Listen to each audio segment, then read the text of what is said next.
avoir un garçon. Merveilleux. On va l'appeler Ace. Ace, j'adore ce nom.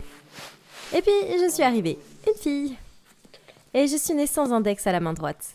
Mes parents étaient un peu effrayés au début, mais ils s'en souciaient pas vraiment. C'était quand même leur bébé parfait. Quelques jours plus tard, maman est tombée très malade. Et peu de temps après, elle était partie.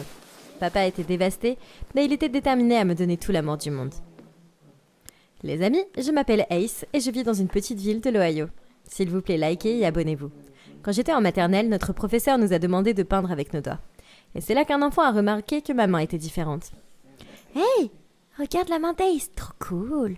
T'es un alien ?»« Waouh, Ace, est-ce qu'une souris a mâché ton doigt ?»« Non, imbécile, ma main a toujours été comme ça. » Mes camarades de classe ne m'ont jamais embêté avec ça, ce qui était bien. Avec le temps, d'autres personnes l'ont découvert et certains enfants étaient méchants et m'ont traité de monstre. Mais ça m'a jamais beaucoup dérangé parce que je pouvais faire tout ce que les gens faisaient à 10 doigts. Comme jouer au baseball. Papa était vraiment passionné par ce sport et m'a appris tout ce qu'il savait. Une fois, quand j'avais 14 ans, j'ai vu des garçons qui jouaient au baseball dans le quartier et j'ai demandé si je pouvais me joindre à eux. Mais ils ont dit qu'ils jouaient pas avec les filles. Loser. Quand je retournais pour partir, un des garçons a frappé la balle et elle a volé vers moi. Je l'ai attrapée rapidement et je l'ai balancée vers lui. Le gars semblait choqué. « Wow, comment t'as fait ça ? Tu as lancé une balle avec une courbe parfaite. » Comment j'ai fait ça ? Et quand j'ai essayé de jouer au baseball encore et quand j'ai appris que je pouvais lancer une balle avec une courbe parfaite grâce à mon index manquant. Après ça, même ces gars ont voulu que je leur enseigne. J'ai commencé à jouer avec eux tous les jours et j'ai acquis la réputation de casser les fenêtres de mes voisins.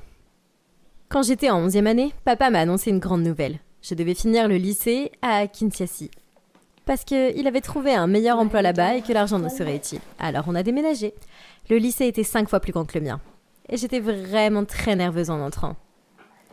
Au moment où je trouvais mon casier, une très jolie fille s'est approchée de moi. « Hey, t'as l'air d'être nouvelle ici. » Je suis Brie et je dois dire que ta salopette est géniale. « Oh, merci. Mon père et moi, on a les mêmes. » Vraiment ? Le concierge porte presque la même. C'est ton père le concierge ? Attends, elle se moquait de moi. Avant que je puisse répondre, un garçon aux cheveux roux flamboyants est arrivé en courant dans le couloir et a foncé sur Brie, la faisant tomber au sol. Oliver, espèce de crétin, lâche-moi. T'étais sur mon chemin et maintenant, tu m'as fait perdre la tête. Perdre quoi ? Le papillon le plus rare. Je le suivais. Et maintenant, il a disparu. Quel genre de mec court après les papillons ? T'es vraiment un loser. Arrête d'être aussi méchante avec moi, Brie, ou je te jure que je vais tomber amoureux de toi. Ah ! Elle l'a poussé sur le côté et est partie en trombe. Il m'a fait un sourire. Je vois que tu as rencontré la reine des abeilles de l'école. Plutôt la sorcière de l'école. Ah, ouais, c'est Brie. Belle, mais tellement cruelle. Tout le monde a un peu peur d'elle. Mais pas moi. Moi non plus. Peu après, j'ai découvert qu'Oliver et moi, on était dans la même classe. C'était un mec génial et on a commencé à traîner ensemble. Et j'ai découvert qu'il aimait 2 choses. Les tours de magie et le baseball. Il essayait toujours des tours de magie idiots sur moi et ça me faisait rire. Et quand il a insisté pour que je le rejoigne dans l'équipe de baseball de l'école, j'ai pu voir à quel point il était doué, et aussi très compétitif. Un jour à la cafétéria, Oliver me montrait son nouveau tour de cartes quand Brie et ses sous-fifres sont arrivés. Vous êtes vraiment le couple bizarre le plus parfait. Mademoiselle Neuf Doigts et Monsieur Tête de Tomate. Tu passes une mauvaise journée, chérie ? Je t'ai un câlin, si l'odeur bizarre de mon t-shirt ne te dérange pas. Buh. Je serai jamais le babe de quelqu'un comme toi. Est-ce que t'as des projets de vie, Oliver, ou est-ce que tu vas juste être magicien de rue sans abri ? Hey, je fais des projets tous les jours, comme nourrir ton poisson rose, mettre un pantalon, embêter Brie. Pourquoi tu t'inquiètes autant de mon avenir de toute façon ? Tu te vois dedans ? Dans tes rêves, loser. Et avec ça, elle a attrapé une bouteille de moutarde et lui a renversé sur la tête. Ketchup et moutarde, ça va très bien ensemble. Et avant que je me rende compte, je me suis envolée de mon siège et j'ai attaqué Brie. Elle a crié pendant que je m'asseyais sur elle et que je tirais les cheveux. Ne t'en prends plus à mon ami. Je peux te faire très mal avec ce mon lève-doigt, espèce de sorcière stupide. Cet incident nous a valu une retenue à Brie et à moi. Mais je suis devenue une héroïne après ça. Personne n'avait jamais levé la main sur Brie auparavant, et beaucoup d'enfants me tapaient dans le dos. Et Oliver n'allait pas s'en remettre. C'était épique, Ace. Je peux pas oublier la tête qu'elle faisait. J'aurais adoré que tu fasses une vidéo pour moi, imbécile. Brie me lançait des regards de morte de loin tous les jours. Mais je suppose qu'elle s'est retirée parce qu'elle savait que maintenant je pouvais lui botter les fesses. Oliver et moi, on est devenus très proches. Et on jouait tous les jours pour nous aider à améliorer notre jeu. Même mon père l'aimait, et sa mère était vraiment gentille avec moi. J'ai appris que son père faisait des allers-retours en prison et que sa mère l'élevait seule. Comme on était toujours ensemble, beaucoup d'enfants pensaient qu'on était un couple. Mais ça ne nous dérangeait pas. On était les meilleurs amis et rien ne pouvait changer ça. Une fois, on avait un match d'entraînement et j'étais en feu. Oliver avait vraiment du mal à tenir le coup en face à mon lancer de balle. T'essaies de me frapper au visage, Ace? Youhou! Concentre-toi sur ton jeu, Oliver. J'ai déjà 2 strikes, 1 de plus et mon équipe gagne. Pour une raison quelconque, Oliver semblait tendu quand j'ai lancé et il a encore raté. Quand mon équipe a commencé à célébrer, il a jeté sa batte et s'est enfui et s'est assis sous un arbre. Hey, ne sois pas mauvais perdant. Je suis juste en colère contre moi-même. Les matchs finaux sont que dans quelques mois et c'est là que tous les recruteurs universitaires choisissent les talents. J'ai vraiment besoin d'une bourse et si je joue mal... tu sais, pour couronner le tout, regarde, mes chaussures sont foutues. Chaque joueur a des mauvais jours.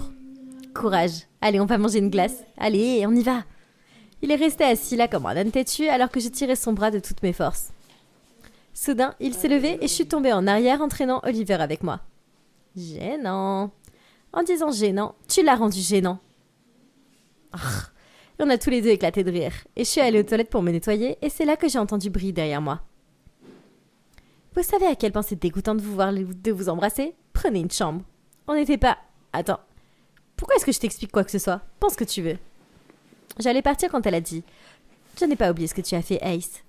Et je vais t'avoir quand tu t'y attendras le moins. » Oh, je suis tellement effrayée. Je courrais chez ma maman si j'en avais une. Et je suis partie rapidement avant qu'elle ne puisse répondre. Elle avait l'air folle. Une semaine plus tard, c'était l'anniversaire d'Oliver et je voulais lui acheter le cadeau parfait. J'ai dû utiliser toutes mes économies, mais ça en valait vraiment la peine. Je suis allée chez lui et quand j'ai ouvert la boîte, ses yeux ont brillé. Oh mon Dieu, des nouvelles chaussures de baseball? Hey, c'était vraiment la meilleure. Tu peux les signer, s'il te plaît? Parce que pour moi, t'es vraiment une star. T'es sûr que tu veux que je détruise ces chaussures? Avec ma signature? Il a hoché la tête et je lui ai donné un autographe. Bientôt, on a eu nos vacances d'été et je suis retournée dans l'Ohio pour voir ma grand-mère. À mon retour, j'ai eu un choc. Oliver semblait avoir dépassé sa phase de puberté difficile et avait l'air vraiment différent. J'avais jamais vu ses cheveux comme ça. Oui, mon meilleur ami fou. Et qu'est-ce que tu lui as fait? Je suis toujours le même gars. Et Ace, faut que je te dise quelque chose. On se retrouve au déjeuner, d'accord? Bien sûr. Quand je suis arrivée à la cafétéria, j'ai vu Oliver avec Brie. Et elle était à fond sur lui. J'étais tellement en colère. J'étais pas jalouse ou quoi que ce soit. Mais pourquoi elle? Et une fois qu'elle est partie, je lui ai demandé. Il n'arrêtait pas de dire qu'ils avaient créé des liens pendant l'été et qu'elle avait vraiment changé. Oh. Non, mon pote, elle te traitait de loser il y a seulement quelques mois. Eh bien, je me comportais comme un loser. Allez, Ace, je suis un peu amoureux d'elle. Je vais lui donner une chance. D'accord, si ça te rend heureux. Mais j'étais pas heureuse, moi. Pourquoi il se traitait de perdant tout à coup?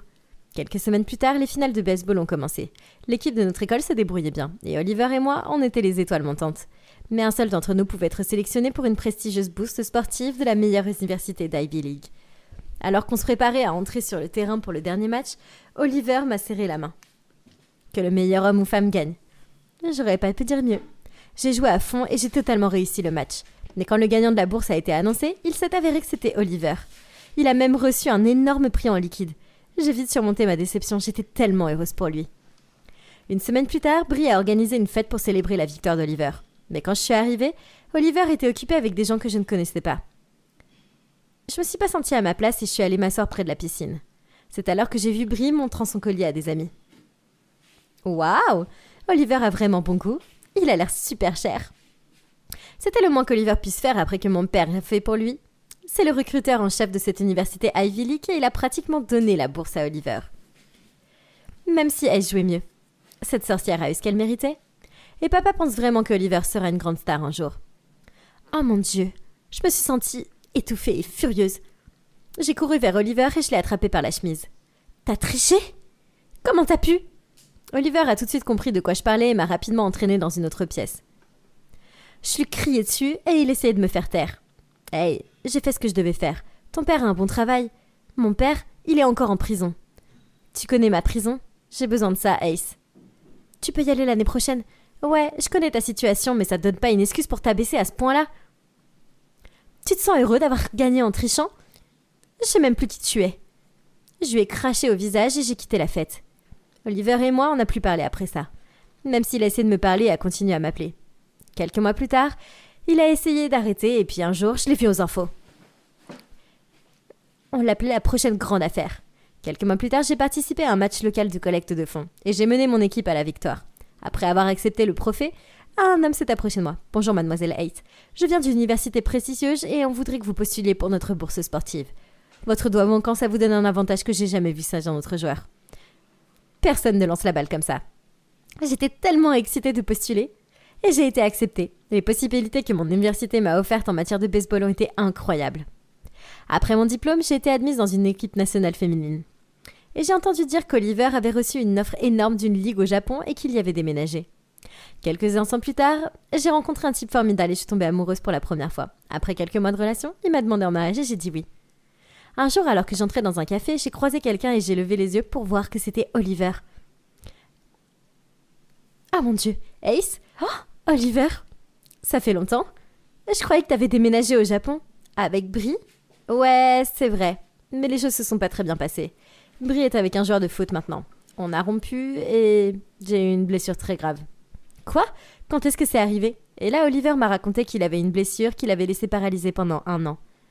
Il a dû travailler très dur pour se remettre sur pied et finalement il a pu rejouer. Oh mon Dieu, je suis tellement désolée, Oliver. Juste à ce moment-là, mes yeux sont tombés sur ses chaussures. Tu les as toujours? Pourquoi? J'ai un match plus tard dans la journée et c'est mon porte-bonheur. Écoute, Ace, je suis vraiment désolée pour ce que j'ai fait. J'étais égoïste, j'ai été bête et j'étais désespérée. Mais je ne cherche pas d'excuses pour mon comportement. S'il te plaît, pardonne-moi. Tu m'as vraiment manqué. Je lui ai pas pardonné tout de suite, mais on est resté en contact et on s'est lentement réconciliés. La vérité, c'est que mon meilleur ami m'avait aussi beaucoup manqué. Et j'ai été heureuse de découvrir qu'il était toujours un petit weirdo. Et quand je me suis mariée quelques mois plus tard, j'étais tellement heureuse que mon meilleur ami soit à mes côtés en tant que témoin.